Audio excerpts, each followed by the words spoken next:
안녕하십니까.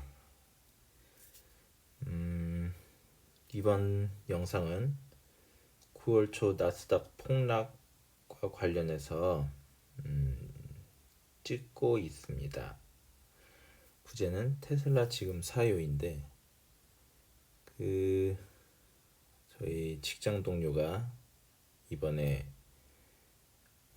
테슬라가 나스닥 미국 기술주가 폭락하는 것과 함께 테슬라 주가도 많이 떨어지다 보니까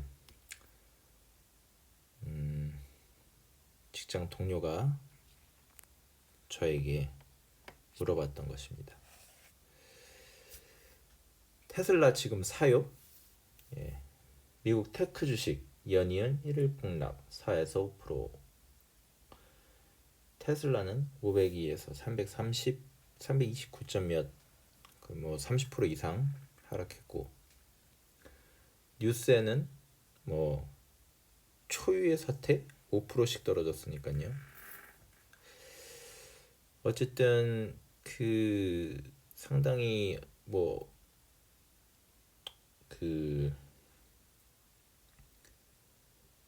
문제인 것처럼 방송이 몇 번 나왔었죠. 또다시 위기가 찾아오는 것처럼. 그러면서 동학 개미 운동, 개미 주주들, 특히나 저희 나라 같은 경우는 미국 테슬라 주식에 한국 개인 투자자들이 많이 투자를 했으니까요. 근데 저는 사실 뉴스에서 이렇게 보도를 하면 좀 저는 좋습니다. 폭락이 됐던 폭등이 됐던. 왜냐면 뉴스에서 이런 보도는 변동성이 아주 컸기 때문에, 폭락이든 폭등이든 결국은 변동성이니까 변동성이 아주 컸기 때문에 뉴스로 내보내고, 또 그게 뉴스로 나오니까 사람들이 또 변동성을 또 키우겠죠. 그럼 변동성이 커집니다. 저로서는 변동성이 커지는 것이 유리하게 작용하기 때문에 폭락이든 폭등이든 기다리고 있는 것입니다. 기왕이면은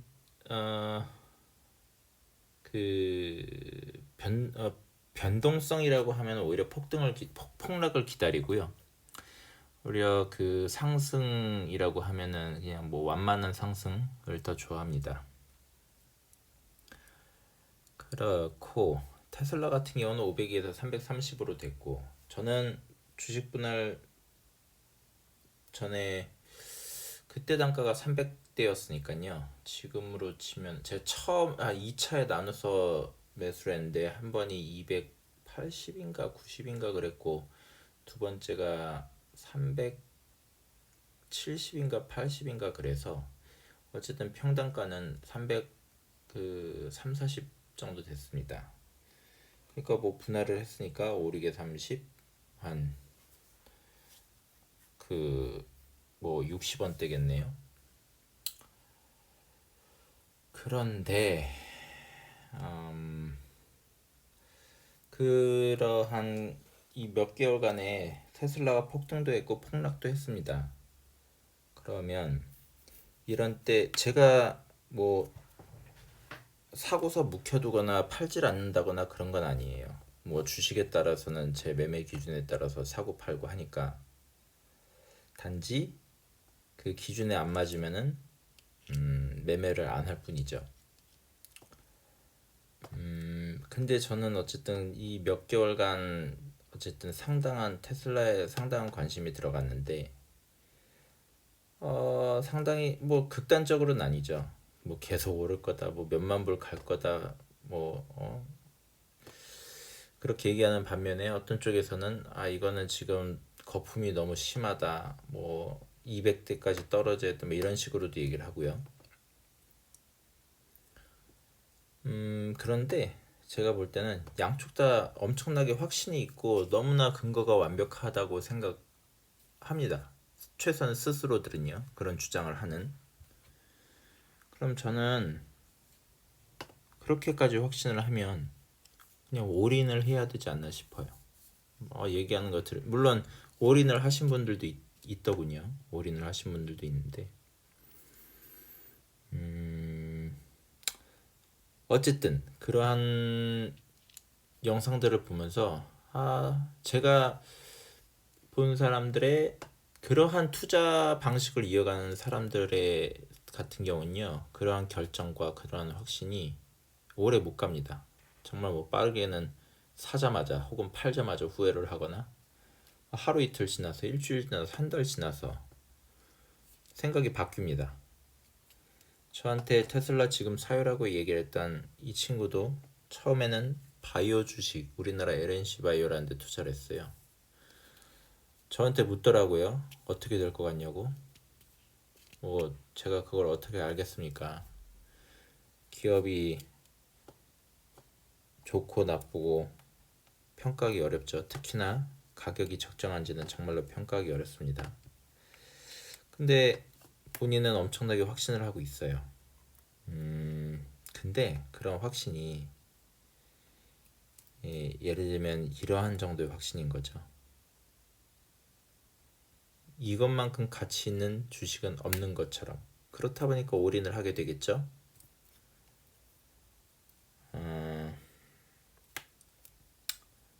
과연 그런가 라는 생각이 들고, 그 본인 스스로 그런 생각을 했으면 또 그런 얘기도 하더라고요. 장기 투자를 할 거라고요.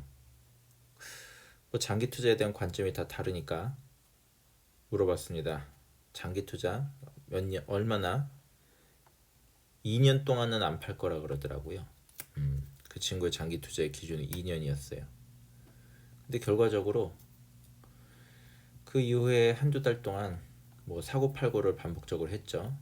팔고서 다른 거 샀다가 팔고서 또다시 사고 또다시 팔고서 뭐 자동차 현대 자동차 샀다가 또다시 팔고 또다시 사고 또다시 SK 그 뭐 2차 전지주도 사고 그런 식으로 왔다 갔다 해요. 그러니까 뭐 상당히 자주 바뀝니다. 제가 말씀드리고 싶은 건 매매의 결정은 저도 하는데요. 그 기준이 그렇게 왔다 갔다 하지 않는다는 거죠. 문제는 모든 사람의 기준이 다 동일할 수는 없죠. 최소한 근데 최소한 내 기준이 100% 맞는지 아닌지는 시간이 가야지 증명되는 문제고요. 10년, 20년 평생토록 하면서 증명을 해나갈 문제인데, 그러면 당장은 어떻게 해야 되냐, 우리가 할 수 있는 것은 무엇인가를 봤을 때 최소한 본인의 확신, 본인의 결정을 이어갈 수 있는 그러한 것이 돼야 하지 않을까. 문제점을 잘 발견, 제가 이 다음 내용에서도 이어갈 내용인데, 답을 아는 것보다 더 중요한 게요, 문제점을 알아야 되는데요, 문제점을 모르더라고요. 왜냐하면 본인이 이미 답을 알고 있다고 생각해요. 답을 알고 있으니까 이거는 절대로 오를 주식이다, 올인하고, 이거는 어떨 거다 하고, 그게 하루 이틀 지나면은 달라지고, 사자마자 달라지고 팔자마자 달라지고, 그리고 딱 다음에 이런 경향이 많습니다. 주객이 전도되죠. 내가 과연 이 주식을 산 것이 좋은 기업이라서 산 것인가, 아니면 내가 산 주식이니까 좋은 기업이라고 해서 믿고 싶은 것인가. 왜 그러냐면요, 특히나 그 우리는 어느 한 주식, 예를 들면 그 요새 텐센트가 게임 회사 중에, 뭐 텐센트는 종합 IT 회사이기도 하지만 게임 업계에서도 상당한 매출, 제가 알기로는 최고의 매출로 알고 있는데, 최고의 기업, 가장 큰 기업이고, 그런데 어느 한 친구가 그러는 거예요. 한국 기업, 그거는 잘못된 거고 한국 기업이 짱이다, 한국 게임의 역량이 더 어마무시하다, 그러다 막 이런저런 얘기를 합니다, 한국의 그 게임 기업에 대해서. 근데 제가 그때 물어봤어요. 그러면 너는 경쟁 회사인 텐센트의 내용은 그만큼 아니? 그만큼 알아봤니? 그 사람 본인 제가 하는 건요. 뭐 그게 기준이고 그렇게 해야지 된다가 아니라 그 이전에 본인이 생각하는 기준과 본인이 생각하는 그 자체가 되게 모순된 점이 많다는 거죠. 그렇게 한국 기업을 좋다라고 얘기하는 게 흔히 얘기하는 국뽕 때문인가? 아니면 내가 산 주식이니까 좋은 기업이라고 믿고 싶은 나머지 그 기업에 대해서 계속 연구를 하겠죠. 주식회사 이렇게 상장된 기업 중에 특히나 우리가 어느 정도 알만한 기업 중에 나쁜 기업이 있을 확률은 너무 적죠. 나쁜 뭐 또 보도가 되는 게 나쁜 것보다 좋은 게 더 많을 수도 있고요. 예를 들면 무슨 호재, 여기는 호재가 있어서 좋다. 어지간하게 좋은 기업들은요 다 호재가 있죠. 끊임없이 호재가 있습니다. 끊임없이.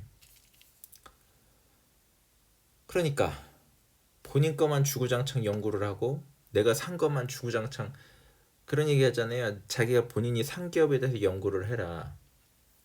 그러다 보니까 이게 자기 기업만 연구를 해요.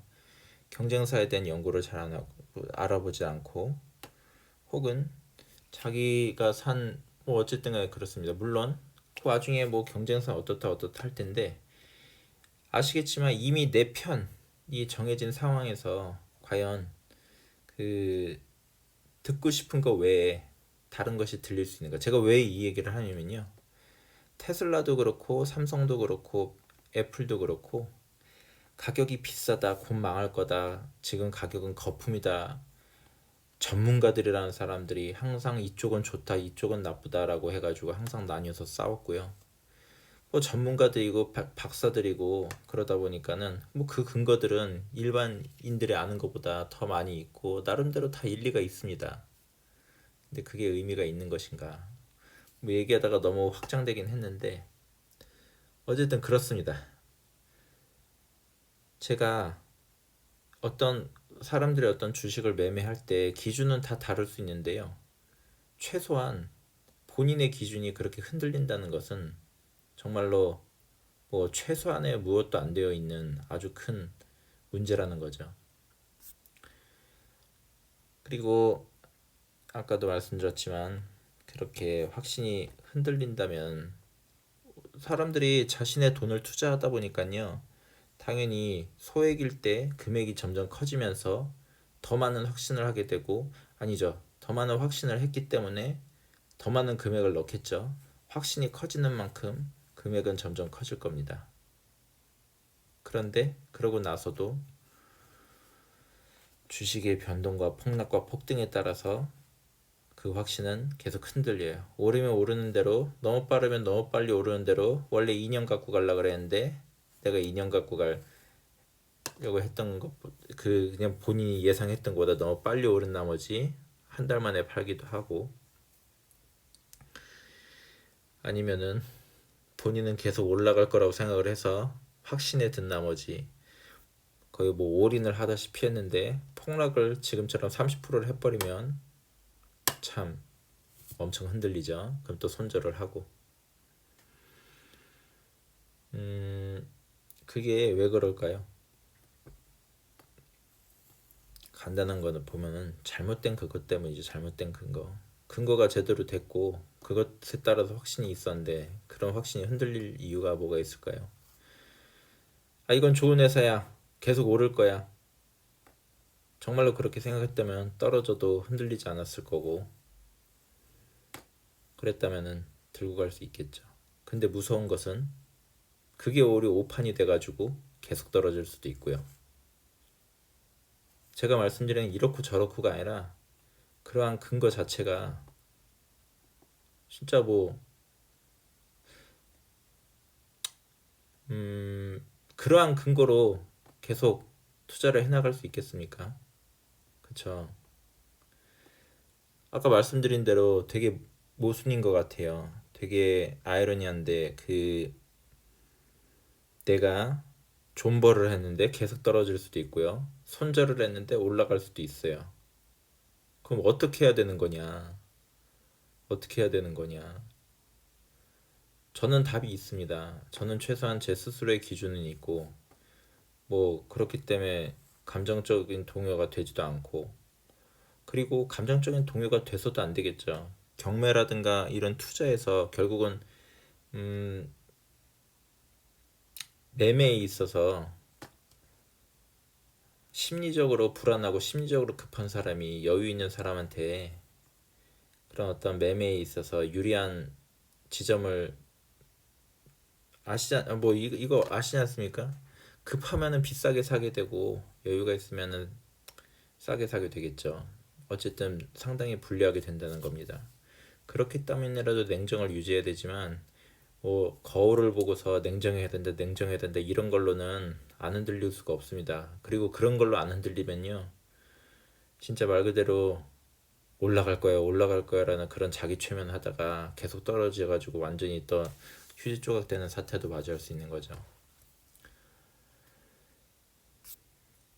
그래서 답이 무엇인가? 제가 참 답답한 거는 한국 사람들은 답이 중요해요. 문제보다도. 이게 아무래도 우리나라는 영역적 교육, 답을 먼저 알려주는, 문제를 발견하고 문제가 무엇인지를 찾아가는 것보다 그건 낭비다. 이미 다 답이 나와 있는데 뭐 그러다 보니까 항상 답을 먼저 배워왔거든요. 그러니까 문제가 중요하다는 생각보다 그냥 답을 알면 된다는 생각이 강해요. 물론 그게 우리나라 뭐 학교 공부할 땐 그게 통할 수 있는데 투자에 그런 게 어디 있겠습니까? 그쵸? 투자에는 그런 게 없죠. 물론 우리가 많이 배우려고 하지만, 많이 여러 사람들 좋은 얘기 듣고 많이 배우려고는 하지만, 그런 식으로 우리가 학교에서 배우던 답을 알아가는 식으로 해서는 성공할 수가 없죠. 왜 그럴까요? 워렌 버핏이나 아무리 성공한 투자자가 좋은 얘기를 해줘도요, 그렇게 못하죠. 예. 똑같은 얘기를 해줘도 사람마다 다르게 알아듣고 그렇습니다. 그게 여기서 오는 차이가 아닌가 싶어요. 스스로가 발견을 했고 스스로가 그 근거를 하나하나 차곡차곡 쌓았어야 정말로 흔들리지 않는 확신이 될 텐데, 남의 얘기로 하고 남에게 의지해서는 절대 그게 유지가 될 수 없습니다. 여러분도 아시겠지만 세계에서 가장 성공한 펀드 중에 하나인 피터 린치의 무슨 펀드가 있었죠. 그거에서 또 뭐 그게 거의 뭐 0.1% 어쨌든 상당히 희소한 가치의 성공한 케이스의 펀드인데, 마젤란 펀드였나요? 어쨌든 펀드 이름은 틀릴 수도 있습니다. 거기에서도 돈을 번 사람이 50% 정도밖에 안 된다 그러죠. 왜 그럴까요? 아무리 좋은 걸 해줘도 못 알아듣고, 아무리 좋은 사람이 해줘도 본인들이 유지를 할 수가 없어요. 그렇기 때문에 남에게 그냥 답만 들어서는 안 돼요. 스스로가 문제를 발견하고요, 스스로가 답을 찾아야 합니다. 문제가 무엇가 있을까요? 정말 문제는 많아요. 여기서 우리가 투자를 하면서 문제는 많을 텐데 그 문제를 하나씩 해결해야 됩니다. 그거 해결 못하면요, 항상 같은 경우를 겪게 되기 때문에 그 결과가 결국은 95%는 손해를 보게 되는 경우를 가지고 오게 되는 것이라고 생각을 합니다. 그리고 또 하나, 그 오르면 기쁘고 내리면 우울해지죠. 근데 이것도 참 재밌는 게,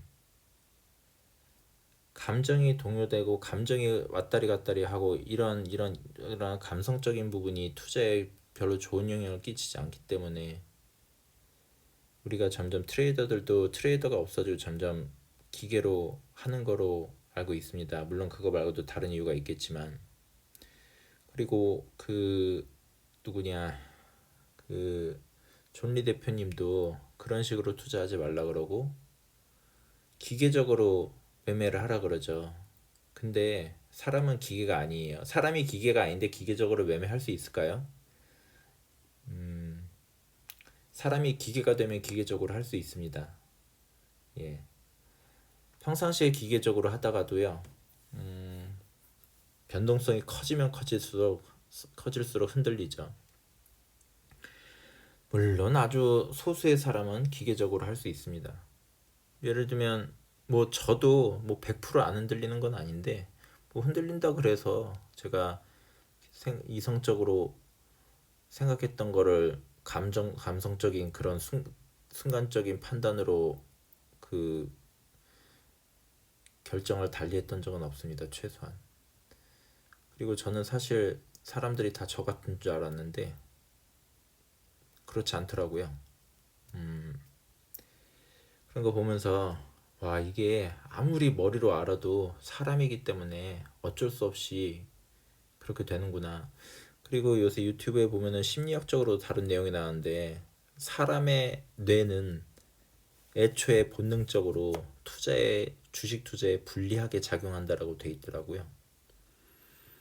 얼마나 이게 컨트롤하기 어려운 부분인지 잘 얘기해 주는 것 같습니다. 제가 그 요번에 테슬라 주식 사는 게 괜찮지 않을까요라고 물어본 그 친구한테도 했던 얘기가, 너는 주식이 오를 때랑 주식이 내릴 때랑 기분이 다르니 같니? 그러니까 아무래도 주식이 오르면 좋고 주식이 내리면 싫죠 라고 했습니다. 이 얘기는 무슨 얘기냐면요, 어쨌든 우리가 연 그 365일 중에 200일 이상 주식 시장이 열리는데 계속 오르진 않을 거 아닙니까?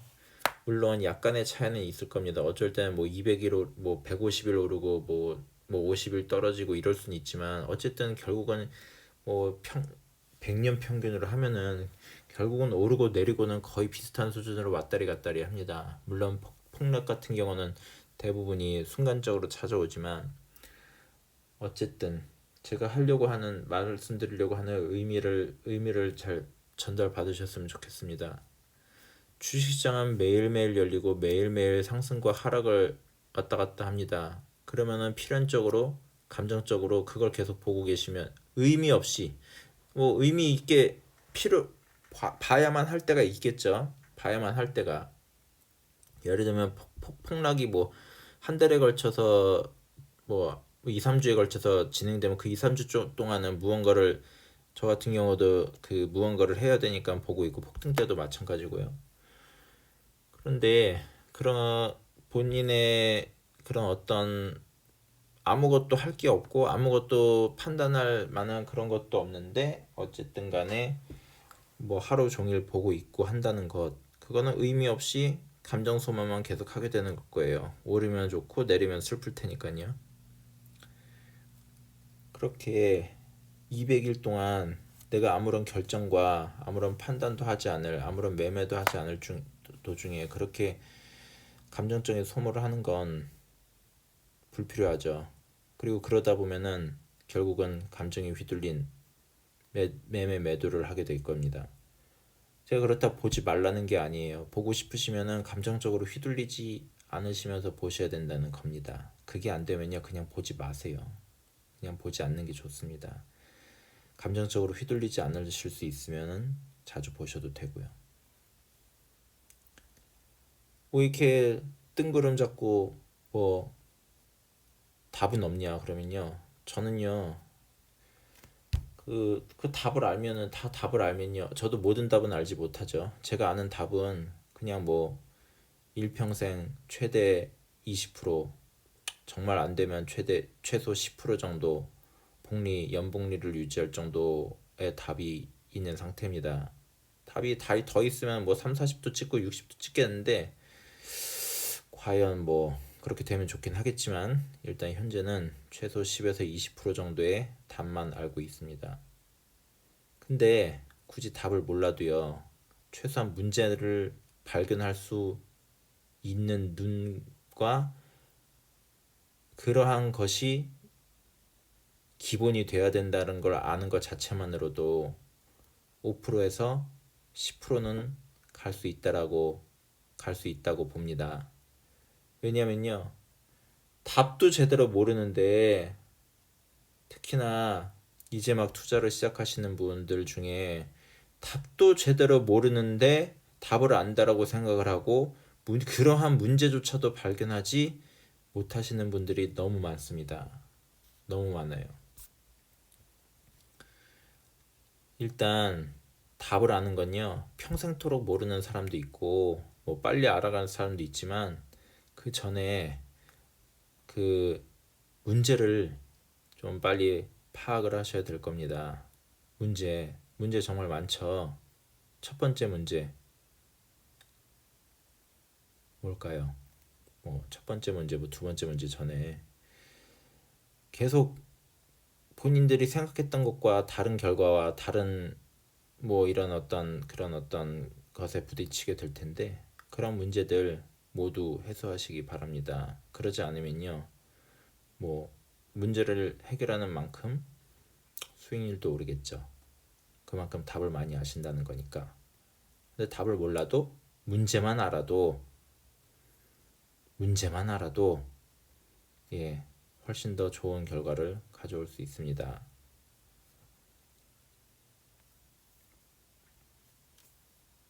최소한 잘못된 걸 하고 있진 않지 않겠습니까? 예? 내가 뭘 잘못하고 있는지도 몰라요.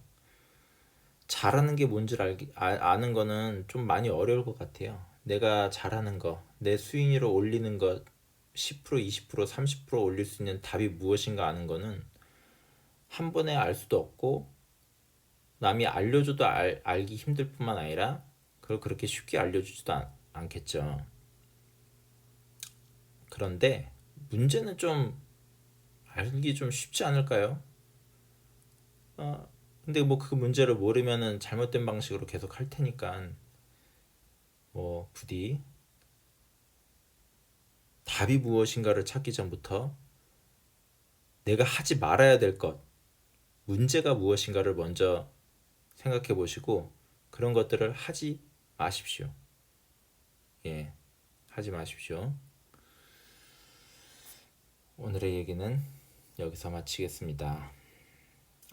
그리고 자꾸 뭐 저뿐만 아니라 뭐 그 저는 오히려 이러한 내용을 얘기해주는, 예를 들면 존리 대표님도 뭐 그래서 존리 대표님 뭔 얘기하면 사람들이 그래서 뭘 사라는 거냐, 그래서 좋은 종목이라는 게 뭔데 뭐 이렇게 얘기해요. 근데 저는 오히려 그렇게 얘기해주는 존리 대표나 아니면은 이름을 잊어버렸는데 그 외환 관련해서 얘기해 주시는 그러한 분들, 이런 어떤 그러한 내용들에 귀를 기울이고 하지, 무슨 종목이 좋습니다, 뭐 오를 거예요, 이게 진짜입니다, 뭐 이런 식으로 하는 거는 호재입니다, 이런 식으로 하는 영상은요 그냥 꺼버립니다. 그런 건요, 그런 거는 정말 그렇게 수익률을 올려주는데 뭐 결정적인 요인, 아주 결정적인 요인도 아니고 아주 작은 일부분을 차지할 뿐이니까요. 그래서 저는 오히려 종목 선정해주고 싸다 비싸다 이런 거 얘기하는 사람들의 영상은 안 봅니다. 예, 뭐 여러분들도 요새 워낙 내용들이 많으니까 아시겠지만 금융 선진국 미국에서도 뭐 미국이 다 좋은 건 아닙니다. 근데 어쨌든 결과적으로 한국은 금융 후진국이고 연기금이고 아니면 사설 금융기구 금융기업이고 투자기업이고 다 아주 그냥 시장 수익률도 제대로 못 채워가지고 아주 허덕허덕대고 있지 않습니까? 그게 다 잘못된 투자 근거에 의해서 한다고 생각을 합니다. 뭐 저는 뭐 사람들마다 기준은 다르겠지만 저는 미국에서 그게 주류가 될 수 없는 것으로 알고 있고, 저 또한 그렇게 하지 않습니다. 그렇게 해서 돈을 버는 사람들보다 돈을 잃는 사람들이 더 많으니까요. 예, 어쨌든 아이고, 오늘의 얘기는 여기에서 마치겠습니다.